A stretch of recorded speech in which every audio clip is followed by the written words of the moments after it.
Every rebirth begins with a burning. Only through the ashes can we rise anew. Sul, welcome to Psypris Asylum, Embrace Insanity, a podcast where we advocate mental health awareness while celebrating the mindful benefits of video gaming. I am your host, Cari Favole, otherwise known as Psypris, and together we'll explore how creativity, compassion, and a little bit of chaos can coexist beautifully in our everyday lives. Stay crazy, stay crazy. Okay, so let me be real for a second here.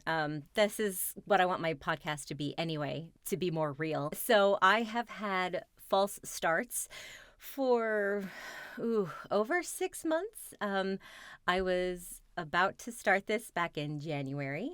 It is now November. So like a full year of just planning, and then I got in my head, and so, for example, my camera setup didn't want to work today, and then my light just randomly decided to die. So, we're just gonna go with it. So, what I was alluding to is I have a very I think rich and detailed history of podcast ownership. So this podcast is a rebirth, so to speak, of the original podcast, Psypris Asylum, Embrace Insanity. So I understand that I am an auntie, as they say these days.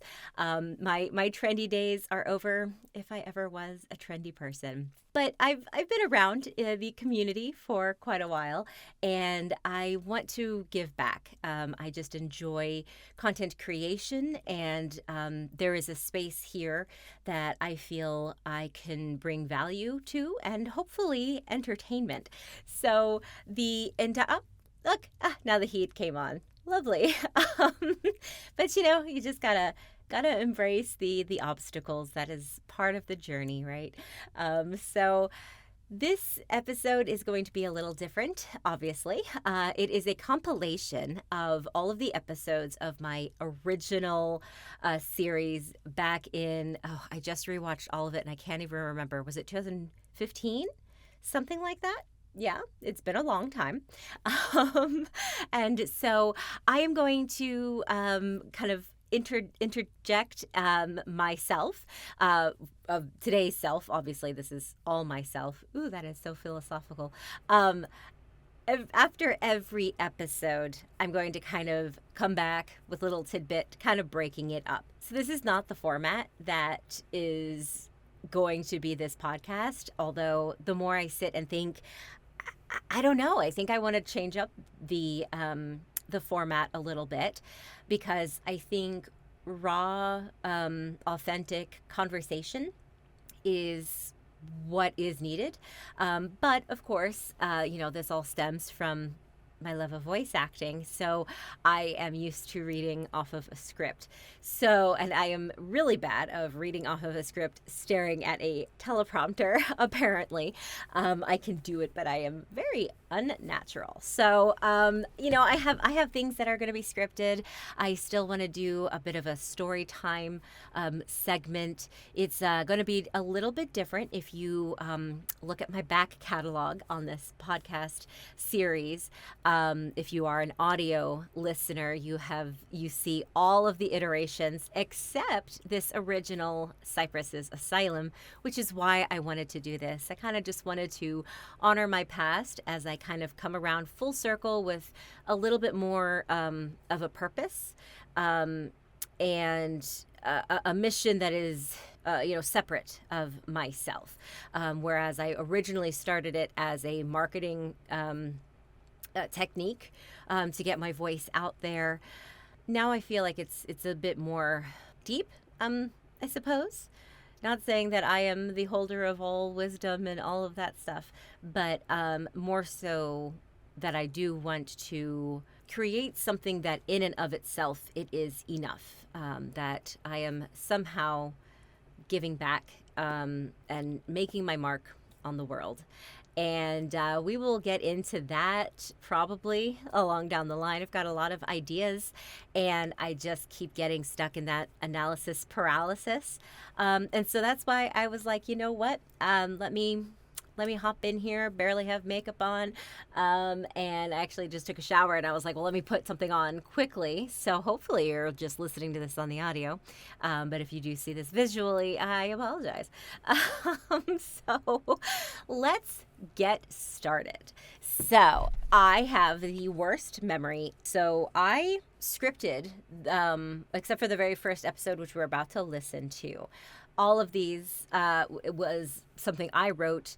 This was before Chat GPT. So this is all me. And so then I've edited it down. So I've already cleaned it up of what I want to share.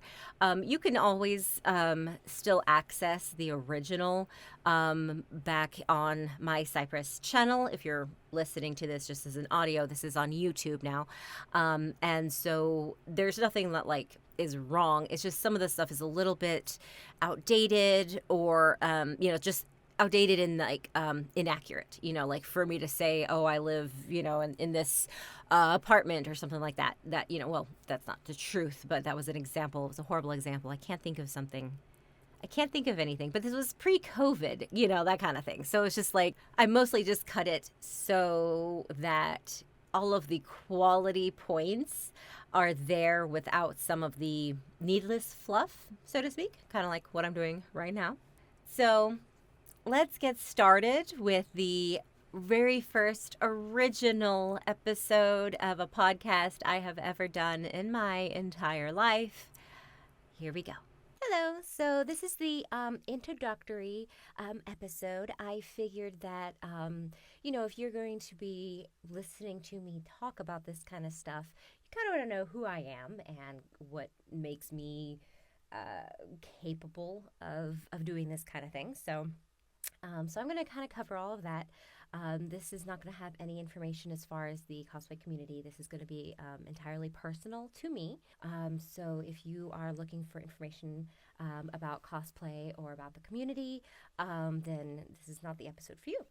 But if you are interested in a little bit more about who I am, my backstory, my background, my experiences, and kind of, again, defending my right to have this podcast experience, then stick around. So, who I am. My name is Cari Favole. My alias online is Psypris. No one ever calls me that in real life, but online I'm very heavily known as Psypris. That's not because I'm hiding who I am. I'm actually also online as Cari Favole, but I've just been successfully a freelance voiceover artist, voice actress, and of course just acting. So that I kind of wanted to distinguish between my personal hobby life and my professional life. Although I'm perfectly fine, honestly, if they mesh. So I officially first started cosplaying, that term cosplay, in 2008. Actually, I went to AWA twice. I think I first started in 2005. But 2008 is when I got all my friends to go, and we all cosplayed together. And so we kind of created this cosplay group, Echo Cosplay. But really, I've been cosplaying my entire life, if you think about it that way. My sister, cousins, and I put together a musical of The Lion King, where we made the costumes and we acted out the soundtrack. And then around the same year in 1996 or 1997, I cosplayed Sailor Chibi Moon with my sister's friends, and we actually had our first photo shoot where we actually went out. It was on Halloween Day, and we went actually to the pier, the beach area, and we actually did my first photo shoot. I don't know about them. I think it was everyone's first kind of taste of that scene. And really after that, I was never really big into Halloween as far as trick-or-treating, but I loved the costumes. And of course, growing up as a child, you do what is now considered I guess, LARPing, live action role play where you pretend to be that person.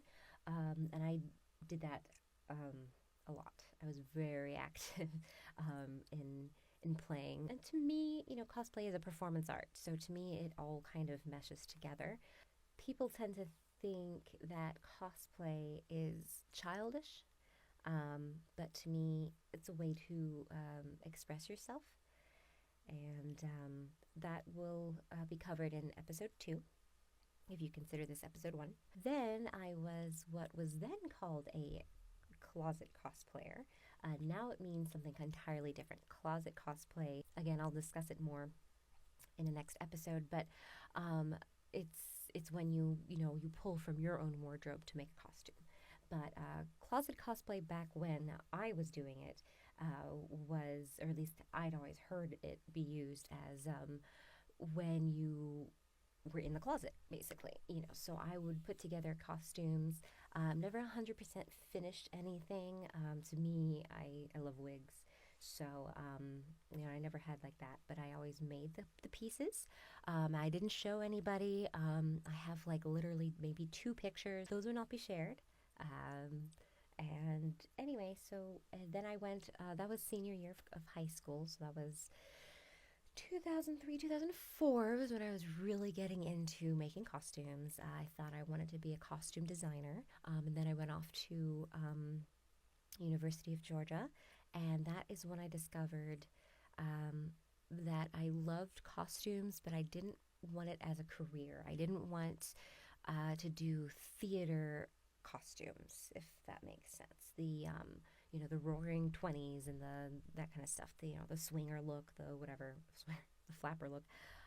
So I wanted to kind of have the freedom of thinking outside the box and not just using normal clothing. Obviously with costume designing and stuff, you would actually have to make the costumes. But a lot of times it was just going out and searching for clothes that already existed. I really liked the idea of creating something that is entirely original, not necessarily original in concept, but in actuality. So, if you do anime, that a lot of the costumes that people wear are very weird and they might not exist in real life, not like, blue jeans do. So that kind of gave my focus to that. And it was at that same time, actually, that I was told about AWA. And so that was, technically, that was 2004. So we went, and I was blown away. I learned what the word cosplay was. That's how I knew I was a closet cosplayer, because I knew that, hey, this is what I do. I didn't realize there was a community for this. So once I realized that this is what I wanted. I found my hobby. Then actually I pulled in my sister and my friends, and the rest, as they say, is history. So I've been cosplaying officially for 10 years, on and off, because of real world struggles. But it's always been a part of my life. So that's that. That's me. So why a podcast? There are a lot of great ones out there, like Cospod and tons of other. I'm not going to name them all because then I'll upset someone who I haven't named. But it's not as saturated a market as one would think. And my goal with mine is to bring together all walks of life. So my first few episodes are going to be geared to newbies or parents of cosplayers who just want to know more about the hobby. And if you are in the hobby but you're just tired of explaining to your friends and stuff what it is, I want to have something available where you just say, watch this. It's going to be a 5-10 minute video of just explaining what cosplay is in a way that non-cosplayers would understand. So the first few episodes are going to be geared towards the absolutely no clue. They randomly stumbled on my video, or they looked up what is cosplay and somehow found my video. So once we get everyone all caught up and everyone knows what cosplay is, we'll be able to have discussion starters. I am in no way the end-all, be-all, the mother of cosplay, queen of all knowledge. I am not saying that I am. I'm actually a pretty average cosplayer in terms of skill level. But so far, no one has really stepped up to the plate, so to speak, in terms of gathering all walks of life, like I said. I want this to be an open and understanding and accepting community, which it is, but it feels very closed off. It feels like anytime outsiders try to learn more, they kind of get pushed away. There's that the Heroes of Cosplay, which will be an episode I will discuss further, my stance on it, which is what I'm arguing in why I'm having a podcast. It might have not gone around the best way of showing the normal world what cosplay is, but it was bashed for even trying. And that is something I am trying to do. I'm trying to bridge one end from the other. So why me? Again, I want to bring the community back to the fandom. Now it's kind of quieted down, but when I first started thinking about doing this podcast, there was a lot of drama in the community, in the cosplay community. And there's a unity there and a freedom of acceptance that has been forgotten. And I think that on touching the important topics, we can find an understanding that will lead healing to the drama that's been imposed on our society. I think that's really all I can say. I mean, I'm going to kind of learn with you once I go over some of the stuff I already have some knowledge on. So this is not going to be a tutorial podcast.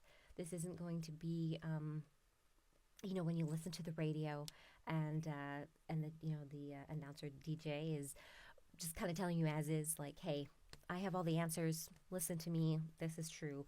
It's not going to be like that. For the beginning of the episodes, I am going to be bringing facts. Anything I say that is opinion, I will state that it is my opinion. But anything that I have researched will have links. I will have proof for any facts I spew at you. So it's not so much me telling you. I am just the go-between from Google searching to the answer. And I'm trying to do it in a way that's fun and entertaining and engaging. And so I definitely want to open it up so that there's a possibility of discussion, and your voice can be heard. And, back to my goal, I am going to be discussing topics. So there will be some, lecture based, but it's designed to, it's designed for you to kind of just listen to or watch while you do something else. Maybe you're crafting. This is a perfect time for you to just sit and do. And some of the other ones, when I have a tutorial, I'm going to be doing things that I actually am knowledgeable in, but I would love to try new things, to be like, hey, I saw this tutorial, let's sit down and do this together and see how hard it was for me to do, because if I can do it, pretty much everyone else can do it. So I hope that this will be entertaining. In closing, my goal is to have very clearly defined episodes that you can kind of scroll through and be like, I want to hear about this topic, or I want to see how she tried this tutorial. But I want it to be so that if you subscribe and follow my podcast, you'll be entertained. So it's kind of a mixture of both. I'm sure I'll be, saying, hey, well, in last episode, remember this. At the moment, this is going to be just me, and get some, I don't know what you want to call it, viewer email If you want to send in a track, I can add it to my video. So however we want to do it, I'm totally open to it, and I really want this to become a kind of a discussion launching board, a launching pad into the pool that is the cosplay community. So I hope you will bear with me. I'm going to do a few tester episodes, and I don't know if time allows it, or if it doesn't get a good enough reception. It seems like people are actually interested in what I'm doing. Then I will continue, but I'm going to have it set up where, once the main set of what I really wanted to get done is done, then I'm probably, it's a possibility that it will end and it'll just be a mini series. I just want to leave it open-ended and see where it goes and see if it grows or if it withers and decays like my dreams. So again, thank you all for giving this a chance, and I hope I don't disappoint you. So I kept toying with how much of this episode I was going to keep in. I found it, equal parts interesting, just of, some history of where I came from. And then also just that, the foundation, where it all started. I have some notes here that I wrote. Again, I try to memorize these things. That's just not, I can't. I used to memorize. I used to do theater, but now I have the memory of a goldfish. Yeah, so my notes are, I thought it was important to show where I started out and then, where I am today. And I hope that at least some of that was entertaining for you. But the rest of the episodes are subject-based only. So if you hated that part, that was just about me, that makes me sad, but you know what, I'll move on. And this is the quality stuff that I produced. Cari notes. Let's begin with this first actual episode where I start at the very beginning of the overall theme of this podcast, cosplay. What is it? Today we'll be introducing the definition and idea of cosplay. All right, so let's get started. What is cosplay? Cosplay is a portmanteau of the words costume, play, although some feel it's actually the mixing of the words costume and role play. But either way, it should be pronounced cosplay with an S, not cosplay with a Z. I'm not sure where this came from, but personally, I've heard cosplay from California cosplayers mostly. But it just doesn't make sense as the cos stands for costume. But I digress. Cosplay is quite simply role-playing as a particular character from a pre-existing concept.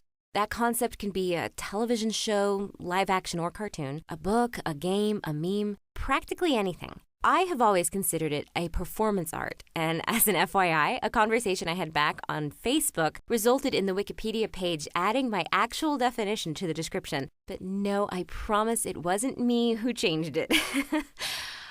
Basically, a cosplayer will put on a costume and pretend or act as that character. It's all improv and not usually scripted, although cosplay skits quite frequently occur. The term was coined in 1984 by Nobuyuki Takahashi of Studio Hard while attending Worldcon in Los Angeles, California. However, the first Star Trek convention was in 1972, and that's usually where cosplay is first attributed, so thank you, Trekkies! Now, it could be argued that cosplay as performance art has been around for centuries. The idea of donning a lion's pelt to act out a hunting scene goes back to the dawn of man. But then we would be entering a discussion of whether cosplay should be considered amateur acting, whereas professional acting is what we see in the theater, and so forth. And I don't want to get into all that and muddy the waters with pseudo-philosophical debates so early on in the series. So moving on, there has been much discussion on what it means to cosplay, and quite often distinctions are made within the hobby, such as costumer, cosplay model, and cosplayer. Essentially, the majority aligns with the thought that sewing a costume does not make you a cosplayer, as the play is not apparent in the act of wearing the costume. There's also an additional line where a costume model or a cosplay model is someone who wears the costumer's work but doesn't act in character. They're merely wearing the outfit like one would dress at a dinner party, just to fit the ambiance. This isn't wrong by any means, but it does not have the heart and true meaning behind cosplay. A true cosplayer is one who acts in costume as the character they are portraying. They don't have to be good or overly convincing, but they will answer to the name of the character and interact with others as if they were said character. Think of the Disney princesses at Disney World. They are arguably professional cosplayers, as their technical job title is costume performer. Side note, I actually auditioned to be a character performer, but sadly did not make the cut as I'm too short. Oh well. Anyway. Usually, a cosplayer chooses a character they emulate or relate to, although it is quite common for cosplayers to choose a character based on the costume they wear, as half, if not most of cosplayers, actually make their own costumes. But making versus purchasing a costume will be discussed in the next episode, so I won't go further into that discussion. In short, cosplaying is different from wearing a costume at Halloween because the cosplayer puts more of themselves into it. They aren't just simply wearing an outfit, they are acting as that character. Cosplay most frequently happens at conventions and other gatherings of like-minded people, although cosplayers do generally enjoy Halloween as a way to wear the costume in public, and they'll also sometimes book locations for photography opportunities. Another quick thing to note is the terminology. People tend to refer to the outfit itself as a cosplay rather than simply a costume. When a cosplayer is working on their outfit, more than likely they will address the act of fabrication as working on cosplay rather than sewing. From my perspective, it just clarifies the activity further, as sewing implies hemming pants or making a prom dress. If you were to say, I plan on sewing this weekend, a follow-up question would be, what are you working on? On average, people tend to say, I'll be working on cosplay rather than I'll be working on my costume. And again, if it's not just a misnomer, then it's to distinguish the degree of concentration, if you will. A Halloween costume is usually pieced together for a fun night at a party, but a cosplay requires a bit more dedication, even a simple thrown together one. I hope I have given you an idea as far as what cosplay is in generic terms. Most people consider the idea initially as a childish hobby, but in fact, it actually takes quite a bit of talent in multiple mediums and a lot of creativity. A cosplayer can look at an everyday item and see a costuming possibility. It's a lot of fun to be a part of, and you can also get a lot of enjoyment out of simply viewing someone else's cosplay. In the next episode, I'll go over how to cosplay for those interested in getting into this hobby, and I'll explain the different types and ways you can obtain your costume. So, stick around. So I think it's really interesting. You probably heard I said stick around as my outro. I actually make a comment, and I think I have it in here somewhere in my notes. It's either episode 2 or episode 3 where I actually start the stay crazy. So it's been around for quite a while. But, I think overall this episode was pretty solid. I did speak a little fast. That's been the story of my entire life. I always speak really fast because people tend to interrupt and they just don't listen to it. So you gotta get your important information out as fast as you can. If you've been there, give this a like and a comment or whatever. But overall, I thought it was a pretty decent, little episode. It kind of felt more of like a high school, essay type of a thing. But I think it was pretty decent, short and sweet. And there's not too much to add to what is cosplay. So let's move on to episode 2, which is how to cosplay. Hello, everyone. Welcome back to Psypris Asylum, Embrace Insanity. In the previous episode, we went over what cosplay was, and this time we'll be covering how to cosplay. Now, it might seem a bit intimidating to jump in feet first. A simple Google of the word cosplay and you're bound to find a surplus of cosplayers, various community forums, and articles on the dramas in the community. So instead, I want to give a simple sort of introduction for those who are just starting out and want to know how to essentially break in. First, arguably speaking, a costume is required in order to cosplay. Otherwise, I think most would agree that it would just be role-playing. There are a few types of cosplay that I'll be discussing: closet cosplay, fabricating your own cosplay, and commissioning a cosplay. Closet cosplay is creativity at its finest. The name derives from the concept of digging through your own closet and making an outfit that resembles or provokes the idea of a certain character. Obviously, these costumes tend to be a bit more simple in design, and you are working with pre-made clothing. Your best successes for closet cosplay will be found at thrift stores, Halloween stores, and craft stores. The idea is to find pre-made items that match your design. The Get the Look posts might come to mind if you've ever been touring Tumblr and see an ensemble that is quote-unquote inspired by a character. Usually the color scheme is the same to invoke the feeling or idea of a character without being accurate to the actual costume itself. You may also need to visit Halloween stores for accessories, such as capes, canes, handcuffs, and so forth, items that aren't quite normal but already exist for you to purchase. And finally, a trip to a local craft store will help with small details to make your character recognizable. Felt and craft foam are often used in this manner. If you're not confident in patterning an outfit yourself, but you want to be a bit daring, I recommend finding a blog or two to follow that deals with recycling or upcycling clothing. I personally follow Refashionista, that is refashionista.net, because she's super entertaining and also gives great ideas for how to rehem and rework pre-existing clothing to fit your specific needs. Next is fabricating your own costume. This is certainly a lot of work, but totally worth it in the end. Keep in mind that everyone has a different starting skill level, and you should never be so bogged down that making your costume becomes a chore. There will always be room for improvement. Just have fun. Don't worry so much about making your seams perfect. Really just try to focus on bringing the character to life. The video game or the cartoon, it's 2D or maybe 3D if it's CG, but you will bring it to life with your personality embedded into it. Cosplay is so much more than just sewing. And a lot of people focus on the sewing, and that is perfectly fine, obviously. It's great to be proud of a skill, but don't let that bog you down. Don't let that get you down. Don't let that discourage you if you are not a good sewer.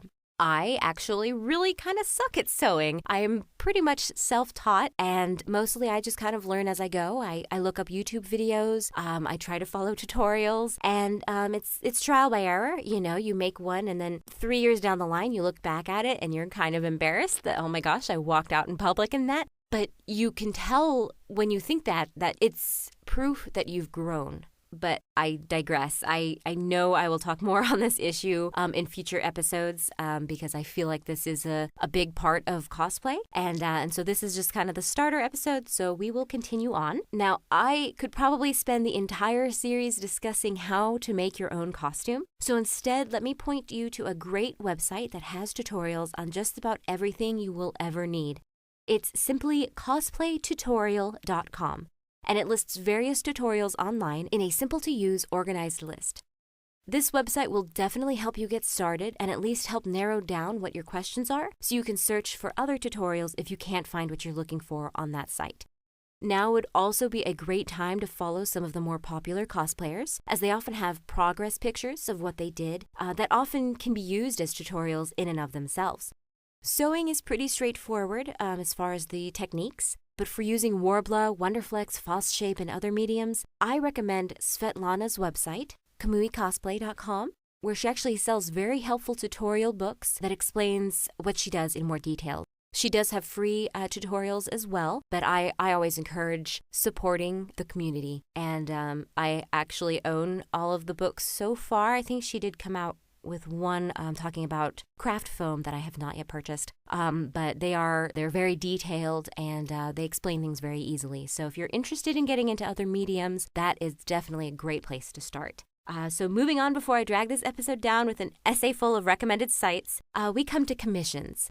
There used to be some heat given towards those who commission, but honestly, what makes cosplay so amazing is sharing the love you have for the character and the series, not sort of what seam you used or even if you made your own outfit. However, proper etiquette dictates that you speak up and make sure the person who made the costume gets proper credit. This is not only the respectful thing to do, but it's also helpful as many cosplay commissioners make it their full-time job to fabricate costumes, and getting recommendations and referrals will help their business. The thing to consider with commissions is the age-old saying, quality, fast, cheap. You can only have two. Time and talent cost money. You will find many sellers on eBay that sell pre-made costumes for a reasonable cost. Note that these will not be tailored to your exact measurements and are made in bulk, much like the costumes you might see from Party City. So the fabrics are also going to be that, let's be honest, cheap costuming material. If you go to a single-person costume maker, they will quickly book up months in advance during con season, so you'll need to plan ahead of time to ensure yours will be ready. Also, always be on the lookout for scammers who steal pictures from actual cosplayers and pretend that they are a product that they sell. The sad truth is that it is quite common, and having an established website is not enough to prove that they are a legit seller. As with any major purchase, research a seller and read reviews to determine if they are reliable. Make sure that they are quick to communicate with you and usually don't pay the full price up front unless the cost is low or the product is simple. You will almost always be required to pay the cost of materials up front, as the commissioner will need to make these purchases before beginning. Renegade Revolution made a wonderful post full of tips on how to go about commissioning your costume, and a link will be provided in the description section because it's a little long for me to say. Anyway, I hope I gave you a good start when determining how you will go about obtaining your cosplay. Obviously, I could speak at length on any of these, but I feel that would, again, just kind of bog down the podcast. In the future podcasts, I'm going to get into more of the specific topics that I feel should be communicated and expressed through the community. So I do hope that you stick around. So in this episode, I think you can really tell the passion I have for cosplay as a performance art and the positivity I like to bring to any project that I work on. Let's see what my trusty notes say. I loved how I unironically mentioned Tumblr. Yeah. So the Get the Look is probably more common on Pinterest, but I actually didn't use Pinterest until I ironically was planning my wedding. And that was because I know that everyone uses Pinterest for that. And I think I went on it like once or twice, maybe. I used to post on there as a form of like a second tiered social media. Like, so you post your cosplay on like Instagram and then you'd post it there. I also used DeviantArt a lot. Ooh, callback to the good old days. Well, not the very old days. I was on Tumblr before it was all porn, and then then they got rid of the porn, and then everyone left it, and now the only people that are on it are like the I am 14 and this is deep people. But, All right. So getting back on track. I think it was pretty self-explanatory and still fairly accurate. It might be a little bit dated, but I don't think so. I will say it's no longer the norm to commission a costume directly from like a single person, because there are so many online stores that you can buy the pre-made from and even get that kind of custom tailored to some extent. You can give them your measurements, so you can select a size and kind of get that. That really wasn't a thing when I wrote this. There were like 2 websites that did have pre-made.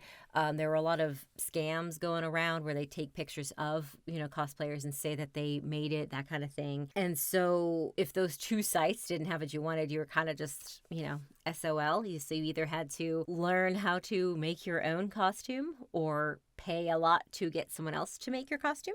Now you can actually buy a pretty decently pre-made costume on Amazon and get it in like 2 days. That was unheard of. I could not even have imagined that back in the day. Yes. So this next episode is about cosplay competitions. And I do just want to call out that the audio peaks quite a bit in this episode, as well as the next episode. You can really hear it on the S's. I had an issue back in the day when I first recorded this. I remember it like it was yesterday. It turned out to be the cable for my microphone that was an issue, but it took a while to troubleshoot it. It was like, what is that mysterious hissing noise? I think I wrote a blog about it back, or several blogs actually. So both episodes are almost exactly 10 minutes. So if you want the video, I'll show you the timestamp here.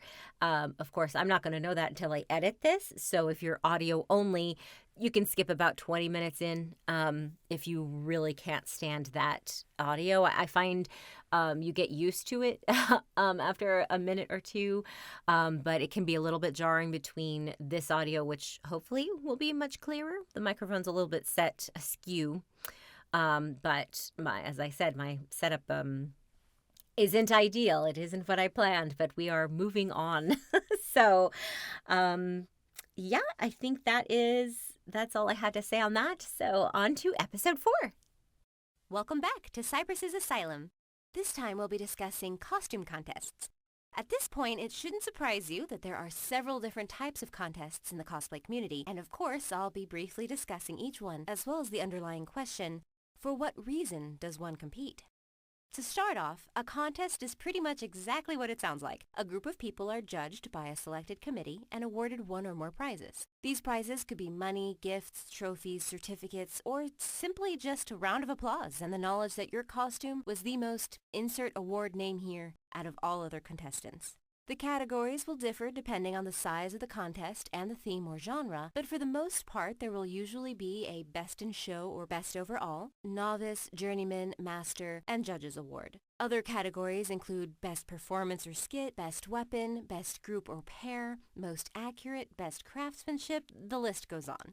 Once again, this is determined by those hosting said event. For example, Atlanta Anime Day, a single-day dealer's room, is judged by a round of applause and has a single contestant winner, whereas a huge convention like Dragon Con has separate contests for anime and animation, Masquerade, Star Wars. They even have a hallway competition, which is judged by viewers online. So we know the basic concept of a costume contest, but what are the different types? I'm sure there are many, but the few that I'll be discussing are the traditional Halloween costume contest, your average small convention cosplay contest, a craftsmanship contest, a masquerade or cosplay skit contest, and a closet cosplay contest.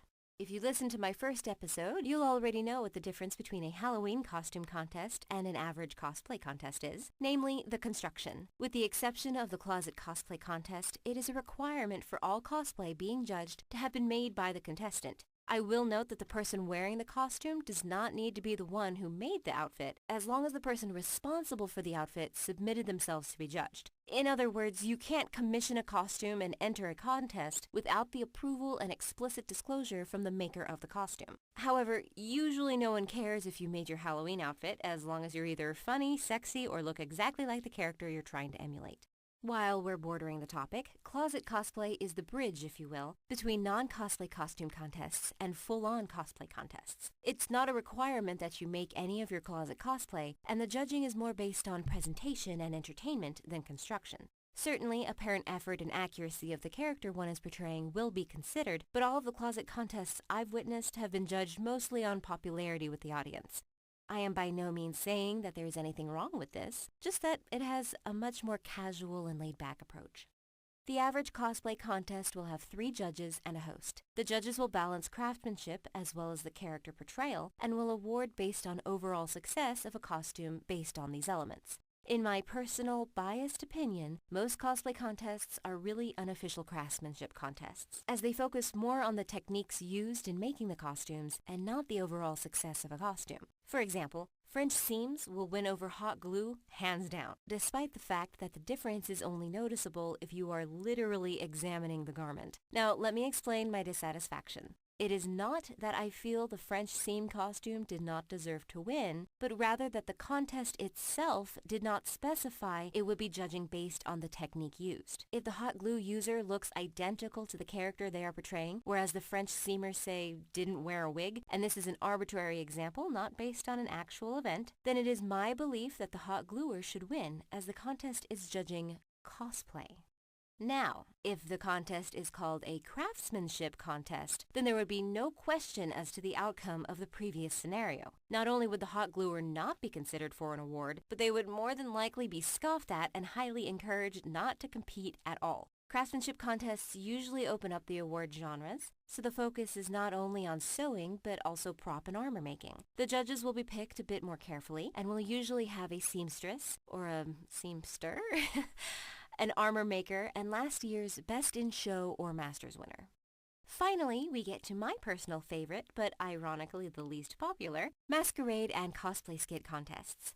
Now, for the purpose of this podcast, I'm merging the two together. However, there is a bit of a difference. While a masquerade judges the contestant's costume as well as the portrayal of the character, a cosplay skit contest judges on the overall performance. Why did I merge them? Because with a few exceptions, cosplay skit contests just don't exist anymore. It certainly is understandable. There's a long setup and breakdown time between each group. The audio is always either off sync or so horrible you can't understand them, and talent is way more subjective than hemlines. Masquerades, on the other hand, is the compromise, or at least that's how I view it.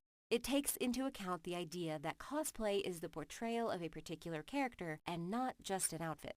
So now that I've covered most of the different types of contests, I'll try to uncover the reason why one would compete. There are actually several reasons, and because it relies heavily on personal feelings, any number of them could apply. I do want to take a brief moment here to say that I have actually competed twice in my time. I first competed at MomoCon in 2009 in my mascot Kero costume from Cardcaptor Sakura, with my sister as Soupy. We didn't win, but we did have a judge find us after the contest and tell us that she had voted for us to win, which, while unbelievable, was very touching.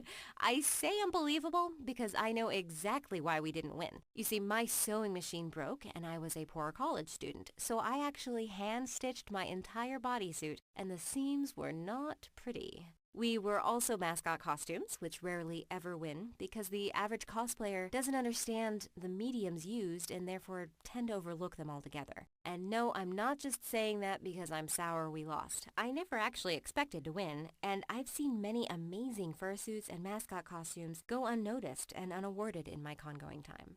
The second time I competed was at Anime Week in Atlanta 2014. My sister and I again teamed up. She was full mascot Stitch and I was Lilo. We entered knowing we wouldn't win, but hoping to hear some critiques from the judges, and were unfortunately disappointed when they focused all their questions on me and completely ignored Stitch, despite the use of hidden magnets and Velcro to turn Stitch into his alien form 626. A friend who worked as a volunteer told me they legitimately did like my dress, but in all honesty, Lilo was only done to accompany Stitch. With these two experiences under my belt, I can securely say that competition is not for me. The entire time I was constructing Lilo and helping out with Stitch, I was panicking over what the judges would think. You spend hours in line waiting to be judged and to go on stage, and you're fretting the whole time. That being said, I love exhibition. Exhibition is when you essentially catwalk on stage as a precursor to the actual contestants, so you're not actually competing for the award. The only downside is that people might not think you made your costume, as it's not a requirement for joining the exhibition, but you get all the perks of the contest without any of the stress. And a quick shout out, we were the first ever hot and bulky exhibition for Anime Week in Atlanta, so that's a thing. Okay, going back to the topic at hand, why would people want to compete? Well, as I mentioned, there are perks. When you spend so much time, energy, creativity, and money on something, you want to share it and be acknowledged. I'm not saying everyone who competes is attention hungry. People simply want to be recognized for a job well done, especially when it's something they love doing. Cosplay is a very community-driven hobby, and while nothing can compete with hugging a child who legitimately thinks you're a real-life princess, being on stage is a close second. As I mentioned, cosplay takes money. Some people enter the contest hoping to win the prize money. This isn't to say they are greedy, but rather they're seeking to recoup lost revenue. I don't think there's a single person out there who only makes a costume just to win money, but it's definitely nice to cushion the financial blow with money you earned with the very hobby you spent the money on. Likewise, the recognition. This is similar to the first idea of simply being acknowledged by your peers, but this one goes deeper and is focused more on the business and marketing side of things. Cosplay has created not only professional cosplayers, which we'll be discussing in the next episode, but also full-time commissioners. In fact, Crabcat Industries, a pair of lovely ladies who starred in the reality show Heroes of Cosplay, entered into the film and entertainment industry through costuming. Worth more than the money is the fame, or rather the certificate that states that you are the winner. Costume contest awards are the closest thing this hobby has to an official recognition, and those looking to make a career out of this often look to it as a foot in the door. So we have approval, money, and recognition. Those aren't the only reasons, but those are the most common ones that I've heard. Some other side reasons would be to meet specific people, such as the judges or host, and to make new friends, because I wasn't lying when I said you wait in line for hours, although it's way better when you're just exhibition, trust me. So I hope I either enlightened you to the world of competition, or at least explained correctly why you yourself compete. If you have anything you'd like to comment on this or any other topics I've discussed, feel free to email me at psyprisasilum@gmail.com. That's PSYPRIS asylum@gmail.com. If you want to be heard, submit an edited and censored, please, WAV file, and I'll include your voice on the next week's podcast. I'm also having trouble coming up with a witty catchphrase. I wanted to keep the theme of insanity, but I'm not sure how people will feel if I tell them to stay crazy. So for now, Stick around. Here we go. This is the first episode that I said my stay crazy catchphrase. Can you imagine? It's over like 10 years old. Like that's kind of impressive, I would say. And I did actually want to call out, I have a whole section in my brand building framework and my like brand guidelines about the decision of keeping the whole stay crazy, also like the embrace asylum, embrace insanity. Psypris Asylum. There you go. I was like, that did not sound right. What happened? And I can release that publicly. I can make a little bonus episode or something if you want to hear that. Kind of the reason behind it.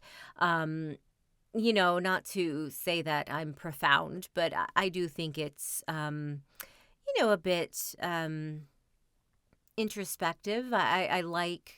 It has a personal meaning, I suppose. I personally connect with it. And so while it might not be ideal, and I understand some people might be offended by it or be hurt by it or feel called out, which is the opposite of the intent, I am trying to make it something a bit more positive. That's right. If you heard in the theme song, it says what crazy stands for. Creative, reassured, affirmative, zealous, and you. Which that didn't make it in the song because that's a little bit weird to say. But yes, so there is, trust me, I think and overthink. So there was thought put into that. Whether you agree or disagree, but yeah, I like that. Again, kind of like with the full circle, it's all about just really accepting yourself fully, good and bad, and the stuff in between. And I think that's what makes life beautiful. Life is not perfect, life is not fair, but there are certain elements that make it all worth it. But that is not what this episode is about. What is this episode about? Oh, I did have another note. I wanted to comment. I haven't attended or sought out videos of cosplay competitions, which is something I used to do quite regularly back in the day. I would just sit there and watch competitions and stuff. So I don't think that cosplay skits or the masquerades ever really made a comeback. I know back in the day when there were like message boards and stuff like that, I would reach out to the staff and be like, why isn't this a thing? And it was just a bit too much to produce on the back end. There was a little bit too much wiggle room for things that were awkward, I guess, not necessarily like offensive or something, but like if you're watching bad improv or a skit where people really can't act, or the audio is messed up, so it's maybe not even the cosplayers themselves that's making it awkward, but it's the logistics of it. So I don't think they've come back, but let me know if they did, because that's definitely something that I would love to support. Up next, professional cosplayers. Ooh. Hello and welcome to another episode of Psypris Asylum. This is our 5th podcast, and therefore I'm going to start getting into more debate topics, starting with professional cosplayers. Are they ruining cosplay or enhancing it? Now, I will start off saying that this is a very opinionated topic, and I'm certain about half of you are going to disagree with me, and that's okay, as long as we keep the discussion respectful. So, there are quite a few professional cosplayers out there, but I'm pretty sure if we all made a list, 2 names would appear the most often, Yaya Han and Jessica Nigri. A few others include David Carpenter of Evil FX, Vampy Bitme, Volpin Props, Ivy Doomkitty, Dankwish, Nicole Murray Jean, and the late Justin Costello.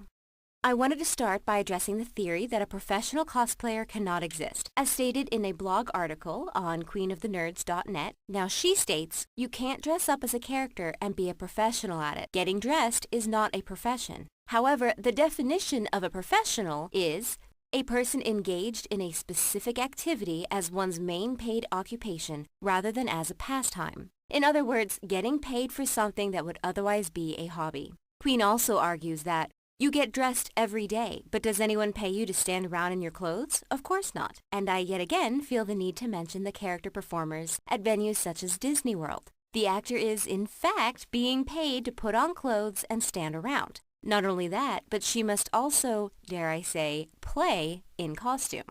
So whether you agree that a person can actually be a professional cosplayer or just a very specifically genred model, I think it is fact that there are certain people who make a living off of cosplay.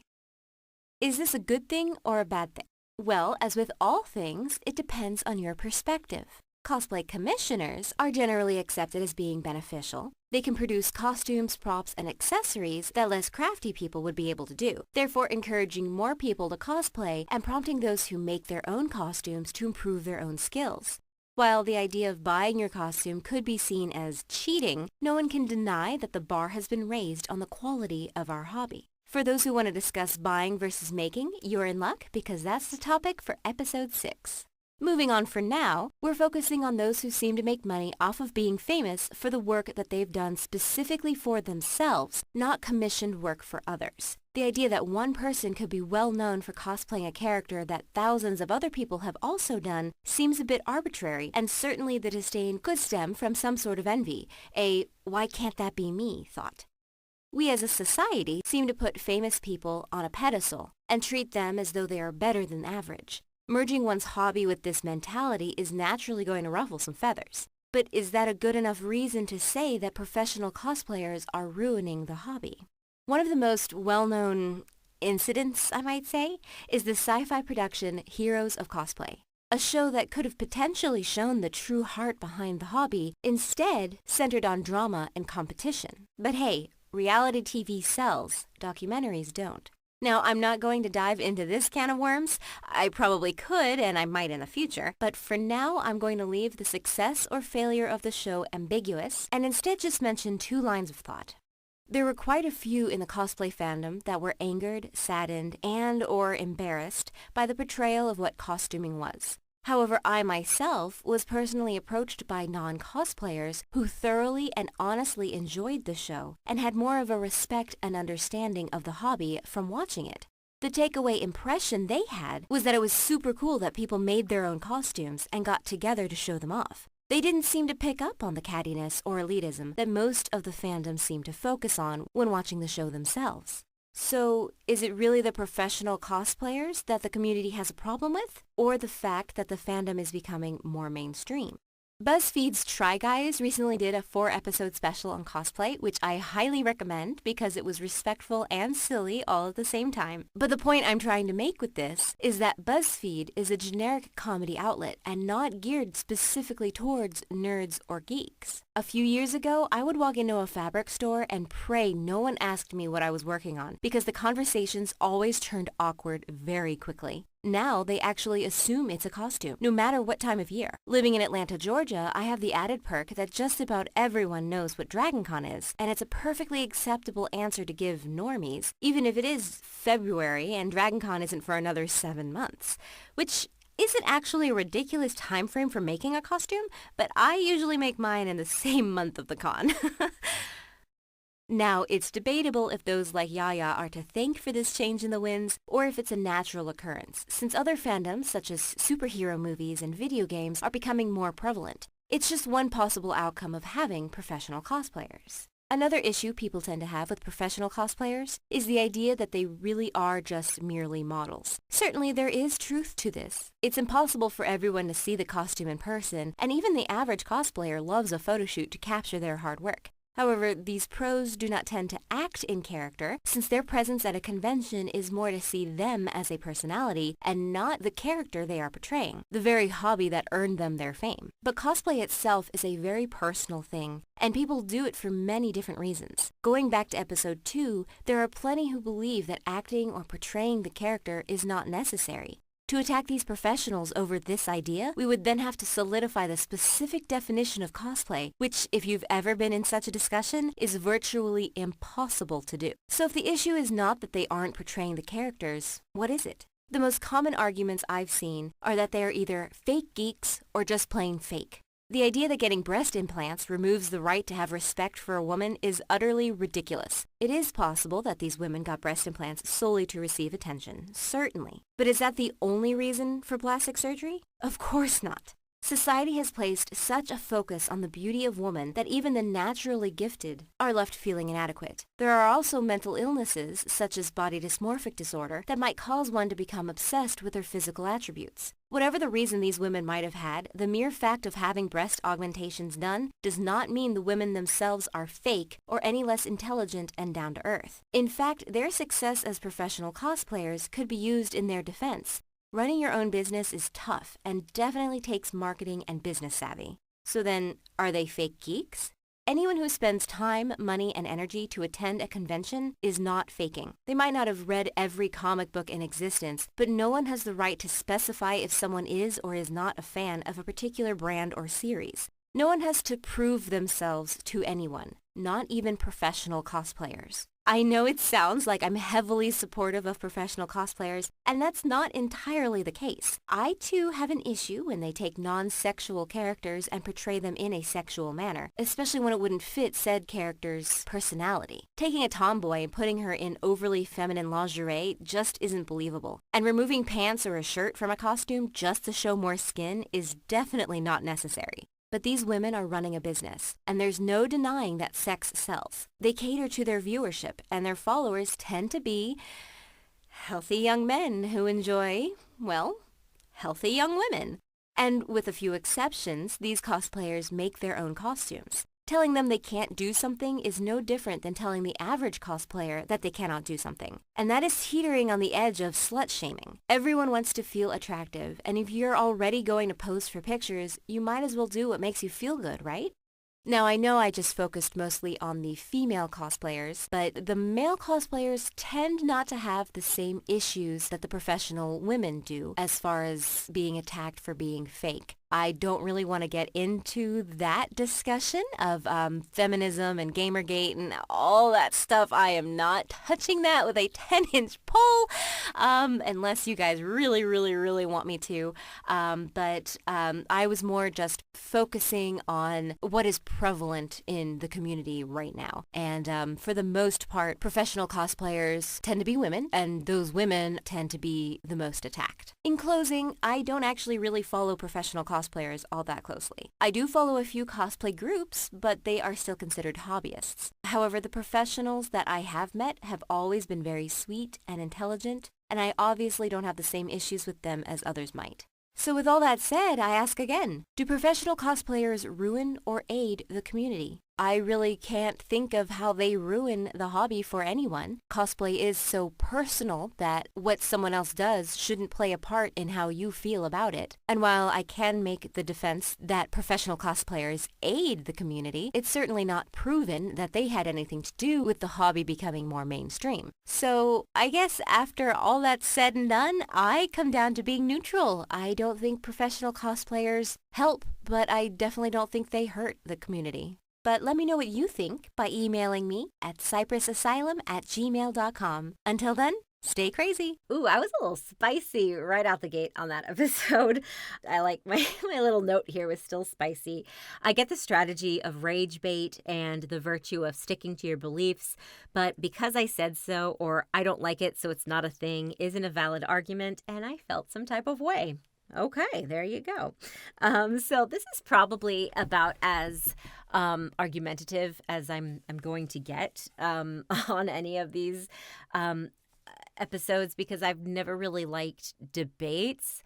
I like conversations, and there is a difference, where one is argumentative. It's fine if we have differing opinions, but to have to defend and fight for the microphone, so to speak. It's just that's not what I'm about. So I don't like to stir up drama or anything like that. And and I made a note here. I can do comedy improv decently enough, but remembering stats or other facts off the top of my head isn't a strength of mine.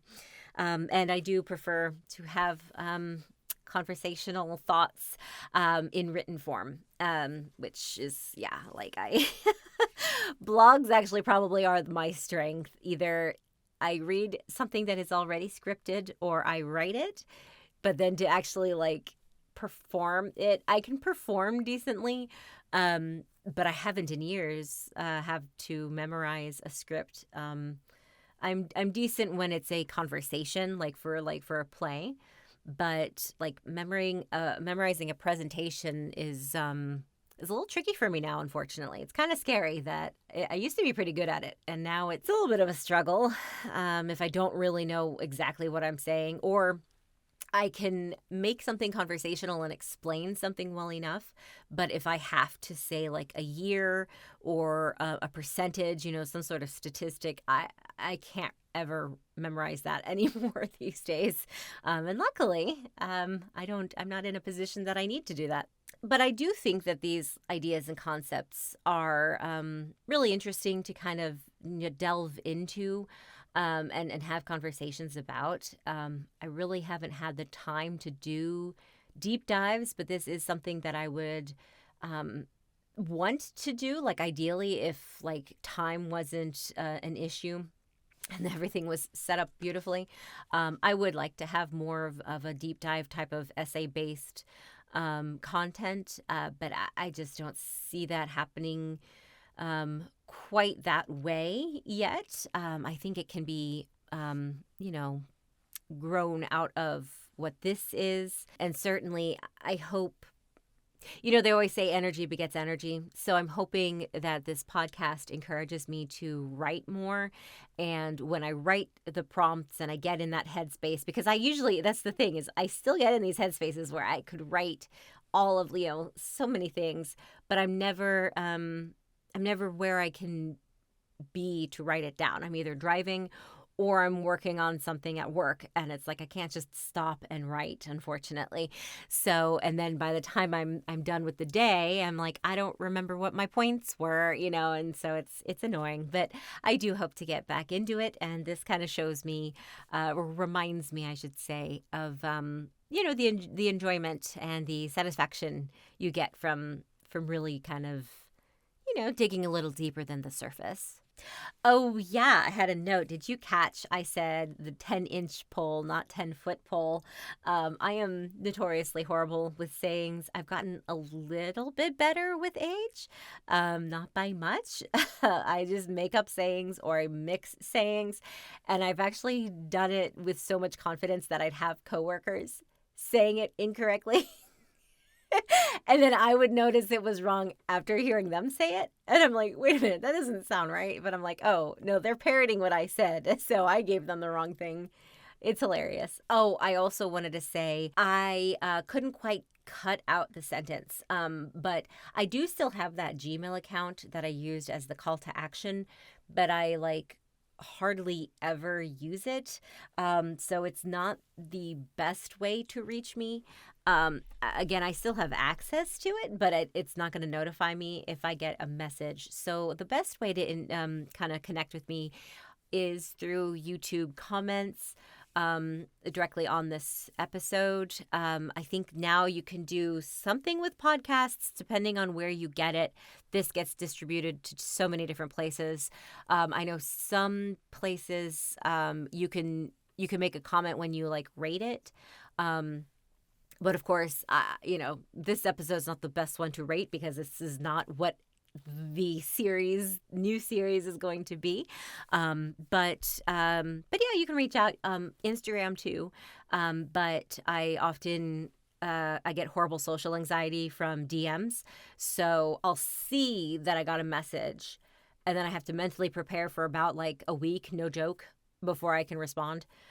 Even my husband will send me something. It'll take me a day or two. Or I don't know why. But it's very specifically LinkedIn. I mean, not LinkedIn, Instagram. You can message me on LinkedIn, but I'd be like, why? Out of all the other places you could find me, where did you message me on LinkedIn? But if you found my podcast, yeah, I am Cari Favole on there. I am the only one with this name, good or bad. So you will find me. I have purple hair in my a picture. So, yeah. Okay. Yeah, reach out. I'll connect. That's weird. Let's move on. Okay, episode 6. We are getting into buying versus making. Welcome back to Psypris Asylum. In this episode, we'll be discussing bought versus made cosplay, the implications and the defense of both sides. As we've already gone over, buying a costume is when you either commission an individual to make an outfit or buy a pre-made costume online from a bulk store. Making your own cosplay is where you, make your own. Now, I'm mostly focusing on detailed costumes since closet cosplay is usually in its own category. And of course, buying or making your costume does not mean you didn't also make or buy pieces. For example, you could buy a base costume and then add detailing to make it unique to you. Or you could make the base costume but buy a pre-made weapon to really seal the deal. In this discussion, I'm not going to be talking about wigs, shoes, or really any weapon or accessory that goes along with a costume. Those are such case-by-case scenarios and really don't fall under the stereotypes of buying or making. For the sake of this podcast, we're focusing only on the fabric part of the costume, the outfit one wears to represent the character. A made costume will be a costume that could enter any costume contest, so at least 60% of it was made by the contestant, and in this case, the cosplayer wearing the costume. A bought costume contrasts this as a fully completed outfit that you can literally pull out of a box and be done. Now, I personally make the majority of my costumes. I have previously purchased things such as leotards to use as a base and then add on the rest of the costume, like my Lilith from Darkstalkers. But lately, I've been making pretty much every piece myself, with the exception of small items like socks. I weigh a few factors when making my decision. Is it something that already exists that's 100% accurate? Which way is cheaper? And how long would it take to make versus the feeling of accomplishment that I made the piece? Because sometimes it's actually more expensive to make an item of clothing yourself. For example, I'm currently making a revised costume of Yuffie from Final Fantasy VII Advent Children. Her shirt is just a black tank top with white flowers, and because I don't want to show my midriff, an existing tank is perfect for me. So for $3 off of Amazon, I bought a base black shirt that I can now spend time appliquing her flowers onto, versus buying the fabric that would more than likely be around $6.99 a yard and can take half an hour to an hour to make. It probably shouldn't take that long, but I tend to get distracted. Now, if people ask me if I made the shirt, I would admit that I just appliqued the flowers on a pre-existing shirt. However, I did make all the other pieces, with the exception of the base shorts that I attached the leather bits to. So if asked if I made the costume myself, I would say yes, because more than 60% of it was done by me. Now, I don't think most cosplayers really look at the percentage before they answer that question, but really, the question when someone asks, did you make that yourself, is usually, was there another person involved? Did you get that from an online store or a commissioner? Did you have a friend help you? That sort of thing. Now, I always felt really guilty about buying a costume because of the way people always talked about it. It's almost as if the person purchasing the costume is lazy or not actually a fan of the series. And that's just silly. Some people really can't sew. Does that mean they shouldn't be able to cosplay? Of course not. Again, I can pull from my experience. I cosplay Sasuke from Naruto, and I made the Shippuden outfit myself. I liked the outfit I made, but the top required open chest binding, which I actually love doing, but it's a long process that I can't do alone, and I can't leave the binding on for too long, otherwise my skin will start to blister. Long story short, I decided to do his alternate outfit, but I couldn't get the collar on the shirt looking right, and I got disgruntled. I love cosplaying Sasuke, but I didn't want to wear what I made in public. At that point, the costume became a burden. I was too self-conscious, and I wouldn't have any fun. So I said screw it, and I purchased a pre-made costume. I already had the entire costume made, but now I was able to switch out the shirt, and I actually switched out the pants as well after some debating. And now I can cosplay the character for fun and not worry about my craftsmanship. Does that mean I was lazy? I hope not. I spent time and money making the first costume entirely, and I did make the alternate shirt myself the first go around. Am I a fake fan of the series or the character? I think wanting to focus on my portrayal of the character rather than the silly collar is proof that that's actually the opposite of the truth.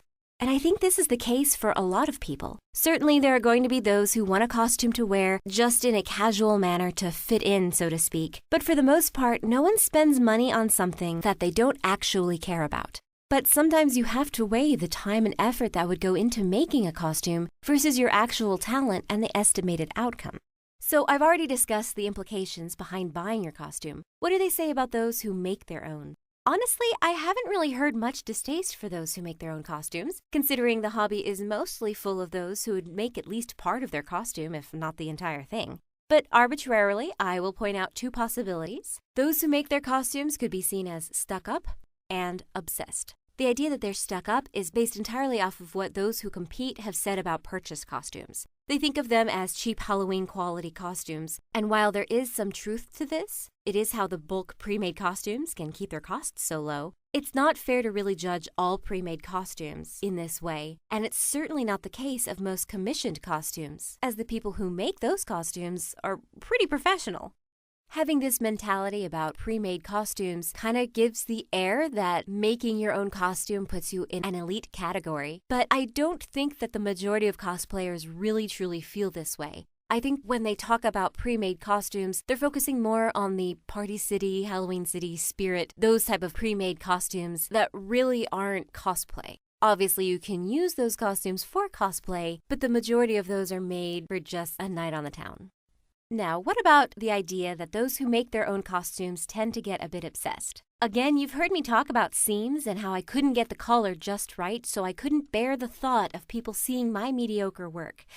That kind of does sound a bit controlling of something that's supposed to be a fun hobby. But again, one of the points of cosplay is to show off your hard work and celebrate the character you love through the piece you made. So if it looks poorly made, the person who made it might feel that they'll be judged based off of that. There's nothing wrong with wanting to put forward your best work, especially when there is a lot of time, money, and effort that's put into it. The feeling that comes with making your own costume is really undescribable. You get this feeling of accomplishment, of pride, and especially when people acknowledge that you did a good job, it's like getting one of those hard-earned achievements in a video game. I think the thing to remember regardless is that while cosplay is largely about the costume, it's not just about craftsmanship. It's about bringing a character to life and celebrating an amazing series with fellow fans. It is important to have honesty, though. If you didn't make your costume, be sure to give credit to the person or company who did. We need to share and support each other, so referring people to a commissioner will help the community to continue to grow. And being more open about the costume making process will make it more attainable to those who are trying to learn new skills. In closing, as long as conventions are full of cosplayers, I think it doesn't really matter if you bought it or made it. I know this podcast was a bit on the short side, but I felt it might get a bit too redundant, and most of the reasoning behind the anti-purchase costumes tend to be a bit catty, and I don't want my podcast to be filled with that sort of negativity. That being said, stay tuned for next week's episode when I discuss the issue of cosplay does not equal consent. Until then, stay crazy! So this episode is really interesting as like a time capsule. That was weird. Time capsule. Capsule. No, capsule. Now I'm honing in on that word because nowadays is like, you know, it's very different. Where are my notes? I am all over the place. Yeah, it's so much more convenient to buy a decently made costume that is pre-made, mass-produced. Whereas, you know, back in the day, it was more of that, you know, Spirit Halloween, Halloween City, like cheap material, that weird like polyester where it's like super shiny. Or like the front looks okay, but then the back is that weird material. So nowadays, that's not true. And I almost want to say it's rarer to see a costume that actually was made by someone. Not saying it doesn't still happen because there are still, you know, competitions and everything.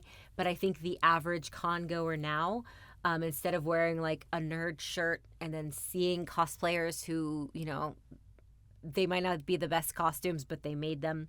Nowadays, I think it's a lot easier to just buy a costume of your favorite character and to wear that for a day. So, you know, which is awesome. I'm not hating on that. It's just a very different way of looking at it. So this one is probably the most dated in terms of like the information, but I do find it so interesting for that reason. And while this series is pivoting to video games and then, you know, the nerd culture broadly, after that, I did still think it would be interesting to the majority of the people who listen to this. So I left it. I left it in. Why not? This is the whole point, is a compilation of the series. Okay, we reached the final episode. Cosplay is not consent. So I will give final thoughts after this. Hello, everyone, and welcome back to another episode of Psypris Asylum. Today, we're discussing sexual harassment within the community and what's being done to prevent and stop it. As we've been discussing, cosplay is when you wear a costume and portray a certain character that you either relate to or like in some way. Naturally, a cosplayer will want to be as accurate as possible when designing this costume, whether they purchase a pre-made costume, commission a custom-made outfit, or fabricate their own cosplay. What does this have to do with sexual harassment? Well, it's pretty obvious that a lot of characters in anime, video games, and other series wear provocative or revealing clothing. And when done correctly, that puts the cosplayer in a provocative or revealing costume. Now, let me go ahead and interrupt myself to note that I am not implying that sexual harassment only occurs when a cosplayer is dressed as one might describe as skimpy. A man in a poncho can be a victim just as much as a woman in lingerie. There is no excuse for this. Harassment should never be tolerated. But in the instances where someone is in an arguably modest clothing, the aggressor is seen as an attacker and assault charges can be pressed. This happens in everyday life. But the larger society, the one outside the scope of cosplay, has an issue when the modesty of the victim can be questioned, as if that excuses the actions of the harasser. Along these lines, it seems as though men, in the eyes of society, are incapable of being victims of sexual harassment, which again is absurd. No one has the right to touch anyone without permission. Why that's such a hard concept to understand, I have no idea, but that's my viewpoint and hopefully the majority thought. All right, now that I think I got all of my disclaimers out of the way, let me redefine this conversation as sexual harassment of cosplayers at conventions. When you're at a convention, it's quite easy to lose yourself to the bright colors and loud noises. And when you see your favorite animated character come to life, you might find yourself squealing in public. Con etiquette dictates that you need to ask permission before taking a picture of a cosplayer. But having cosplayed quite a bit myself, I can say it's quite often one person will ask, permission will be granted, and 10 people will rush over for the picture. Personally, this is fine since permission was granted, and technically most conventions have a stipulation on their badges stating that by purchasing entrance into the event, you are agreeing to the possibility of being photographed. While this is mostly for convention photographers, it can apply to individuals as well. Sometimes a person gets so caught up in seeing a character that they don't remember that it's just a person in the costume. I remember once when I was dressed as Sasuke from Naruto, a girl between 13 and 16 was walking past, pointed her finger directly in my face, and with all the venom a teenage girl could muster, stated, "I hate you." I was shocked, to say the least. Usually, I get people rushing over for a hug and telling me that I'm their childhood or I'm their hero. But almost all of these comments are directed to the character, not me as a person. This becomes a problem when the person gets a little too into it. Remember that sexual harassment isn't only through unwanted touching. Lewd suggestions and catcalls are sometimes more uncomfortable than an accidental bumping into a boob. Of course, things like catcalling can escalate into actual touching, inappropriate photography such as upskirts, and even sexual assault and rape. The average congoer is not a bad person, and the people who do these sorts of things usually mean it as a compliment or speak without thinking. Once again, this is an issue in society as a whole, so it should not be a surprise to consider the issue bleeding into the cosplay community. But that doesn't mean our fandom has to tolerate it. So what's being done? Cosplay is Not Consent is a movement developed to bring attention to the issue and call out perpetrators, to educate those who aren't aware, and to show that this behavior will not be tolerated. The online presence is strong, and multiple photo sessions can be seen with cosplayers holding a sign that says either "cosplay is not consent," or they will quote something that a harasser has said to them. Through the use of "cosplay is not consent," conventions are posting notices around the venues, on the back of badges, and in the welcome packets, explaining their zero-tolerance policy and encouraging witnesses and victims to speak up. And that's exactly what needs to be done. Every convention has hotel staff and security that are more than willing to assist, but if they don't know it's happening, they can't help. It's embarrassing for the victim to stand up for him or herself, but the more encouragement they are given beforehand, the more strength they will have after said attack. Luckily, most instances are not as severe as rape or sexual assault, and are usually catcalling and inappropriate photography. And these more prevalent instances are also usually where people are around. This is where you come in, listeners. Simply stepping in to stop unwanted conversations could save a cosplayer's whole weekend experience. And calling someone out on taking an inappropriate photo will hopefully shame the culprit back into reality. If you yourself feel uncomfortable about what is happening to someone, but are scared to intervene, ask someone else to go with you. More often than not, the stranger you're standing next to will be more than willing to help you and the cosplayer in need. Now, of course, this also applies to non-cosplayers. If you see something that looks off to you, speak up. It's easier to laugh it off when it turns out to be a joke between friends, rather than something serious that you chose to ignore. There's no real way to prevent sexual harassment, but spreading the word will help. A lot of us are guilty of small infractions that we might not even consider. Let me give you an example from my life. So, I'm a bit shy in everyday life, but when I'm on stage or I put on a costume, I come to life. Again, cosplay is a performance art to me, and I live to entertain. So when I cosplay a character like Lilith from Darkstalkers, I know what I'm getting myself into. For those who don't know, Lilith is a succubus, and while she's not nearly as provocative as her sister Morgan, she's quite the innuendo queen herself. So when someone would request a picture with me, I always preferred to interact with them. Before posing, I would ask, "Is it all right if I touch you?" Which does sound a little kinky, but every single one said yes anyway. I would then sling myself around their shoulders or act like I'm whispering in their ear, keeping the implication of the character without actually doing anything inappropriate. The interactive pictures are always more interesting, and I always made sure to get permission first. Now, I will admit, I didn't always ask male cosplayers if I can pose with them as a damsel, with my hand on their chest and my foot in the air, but since cosplay is not consent has come out, I have been more mindful.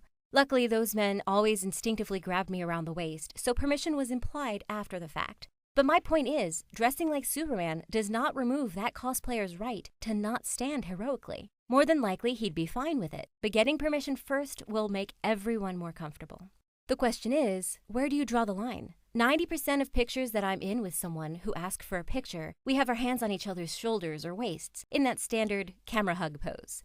If not that, we're back to back. I remember one guy coming over and doing the floating hand thing, so it looked like he was touching me, but he wasn't. I appreciated the consideration, but I put my hand on his shoulder to reassure him that I didn't mind. And nonverbal cues should be accepted, in my opinion. When I'm hugged in costume, only about half actually ask verbally. Usually they'll put their arms out wide, you know what I'm talking about. And since I personally love hugs, I'll reciprocate the motion and a hug will occur. A hand on the back or shoulder is a common occurrence, and to me permission is granted when you ask to take a picture with someone. But again, that's not always the case, so it's always good to check, especially if their body language is a bit standoffish to begin with. Another thing to consider is the costume itself. The person might not have an issue with hugging and the like, but they might be protecting their body paint or a delicate accessory like wings. So that's another reason entirely why you should ask first. While non-cosplayers don't have that exact issue, you can never be certain who might have an injury or a sunburn. So it's not just about personal space, but it all comes down to respect. I was going to delve into specific examples, but I don't think that's necessary. To summarize, it's easy to get caught up in all the excitement at conventions, but remember that cosplayers are people too. And look out for your fellow con attendee. If you see something, say something. In the next episode, I'll be dabbling into the world of steampunk and Lolita to discuss if they are cosplay or couture, as well as introducing you to furries and fursuiting. So stick around, and until then, stay crazy. So, looking back on it, I actually think this episode is pretty solid. The cosplay is not consent movement, like, because there used to be like people who'd hold signs that said that, you know. I don't think it's like in that way still a thing, but it is something that I think the average congoer is now more aware of, especially with, you know, the dawn of the 2020s and beyond, where you are a bit more sensitive, respectful. Really, it's respectful of the person next to you, you know. So it still happens, of course it does, but I don't know that it's as prevalent. I'm not saying sexual harassment doesn't happen anymore, but I don't know that it's as rampant as it used to be. It's like it was an epidemic, and I feel from what I've seen, that's kind of lightened a bit. I could be wrong. I'd love to hear other perspectives, but you'd have to be someone who used to go to those conventions. Because if you've only gone to the past like 2 or 3 years, you weren't in the scene when I was talking about the scene. You know what I'm saying? So... And unfortunately, this was the last episode I ever recorded. I did have a few more planned. I know I wanted to do an even 10 at least. So I had the world of steampunk, the culture of Lolita, and introducing furries and fursuiting.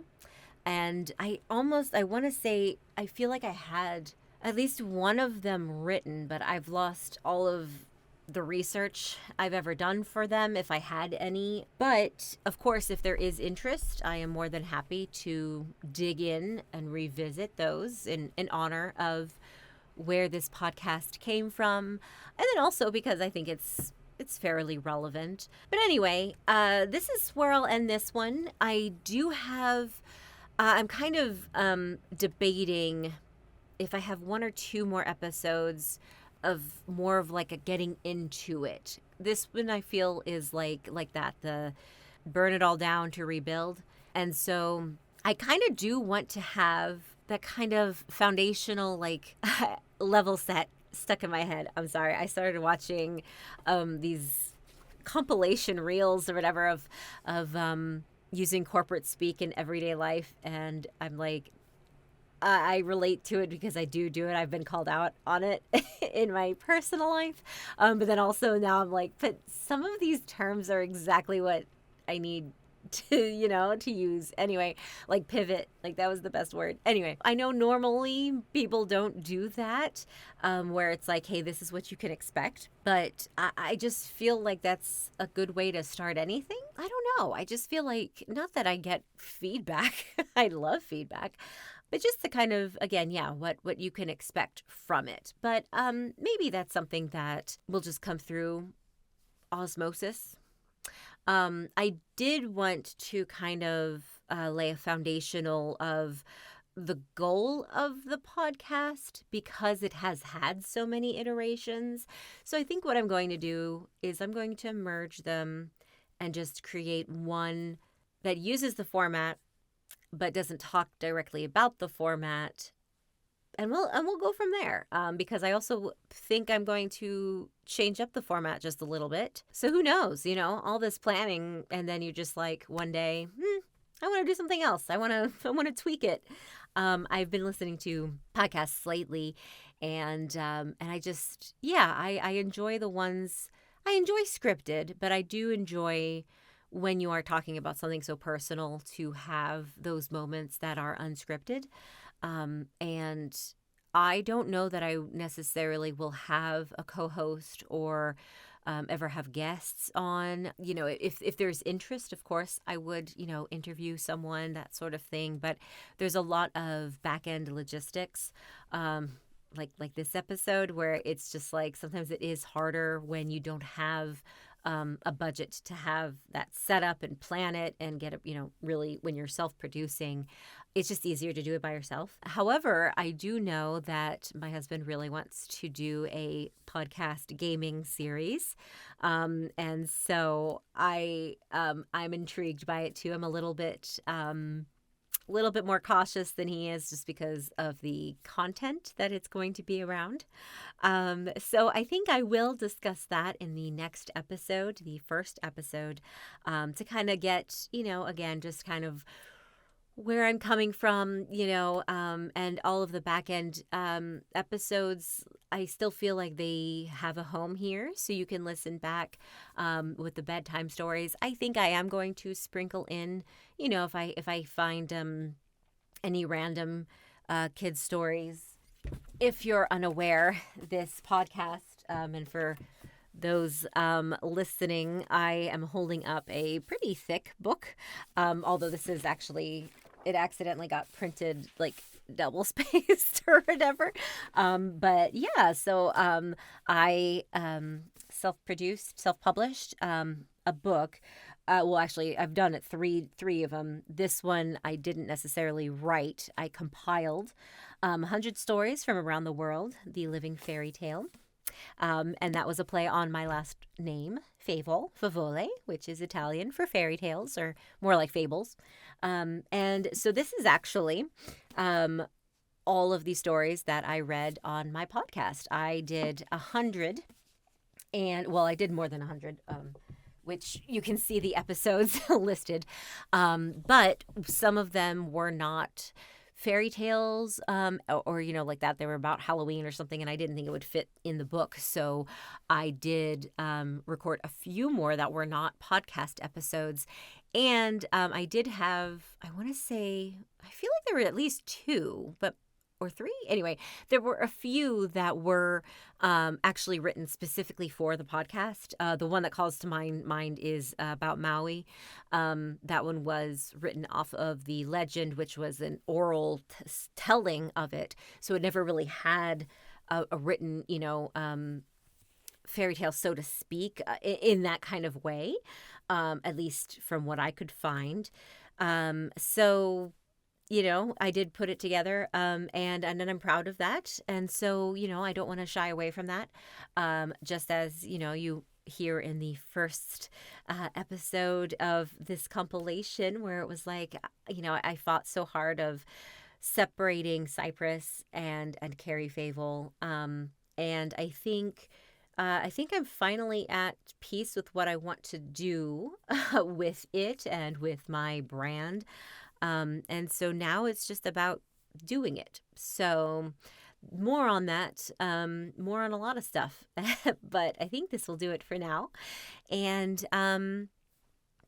please reach out. I'd love to hear some feedback. Even if you think this is horrible, let me know. If you're like, hey, I really was hoping Name That Voice was coming back, or, something like the stories that are going to be in every episode, it's going to be a little bit more of a mix. So I will do some, pre-written, Grimm's fairy tales if I can find any that I haven't done. And I do have some voiceover people that, I can, or episodes that I sort of scripted already that I can use.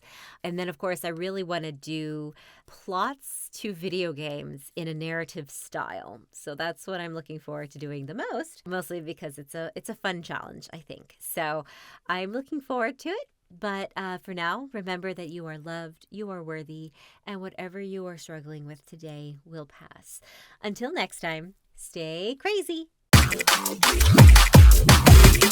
Stay crazy, stay crazy.